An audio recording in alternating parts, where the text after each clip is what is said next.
வணக்கம். Red news விரைவுச் செய்திகள். புதுச்சேரியில் ஒன்றிய பாஜக அரசுக்கு எதிராக தொழிற்சங்கங்கள் மற்றும் திமுக உள்ளிட்ட இந்தியா கூட்டணி கட்சிகள் சார்பில் போராட்டம். ஜூலை 9.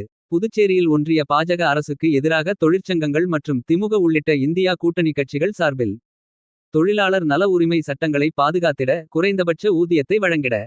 கட்டிடக்கலை தொழிலாளர், ஆட்டோ, சுமை தூக்கும் தொழிலாளர், வணிக நிறுவனங்களில் பணிபுரியும் தொழிலாளர்கள், கிராமப்புற விவசாய தொழிலாளர்கள், அரசு பொதுத் துறைகளில் பணியாற்றும் தொழிலாளர்கள் அனைவருக்கும் சமூக பாதுகாப்பை உறுதி செய்திட மற்றும் படித்த இளைஞர்களுக்கு வேலைவாய்ப்பை வழங்காமல் அரசு துறைகளில் ஓய்வு பெற்றவர்களை குறைந்த ஊதியத்தில் வேலைக்கு அமர்த்தி இந்திய இளைஞர்களின் எதிர்காலத்தை கேள்விக்குறியாக்கிடும் ஒன்றிய மோடி அரசை கண்டித்து நடைபெற்ற முழுஅடைப்பு போராட்டத்தில் சட்டமன்ற எதிர்க்கட்சித் தலைவர், மாநில கழக அமைப்பாளர் எம்.எல்.ஏ. இரா சிவா, திமுக தலைமை பொதுக்குழு உறுப்பினர், உருளையன்பேட்டை தொகுதி பொறுப்பாளர் எஸ். கோபால் மற்றும் கழக நிர்வாகிகள் கலந்து கொண்டனர்.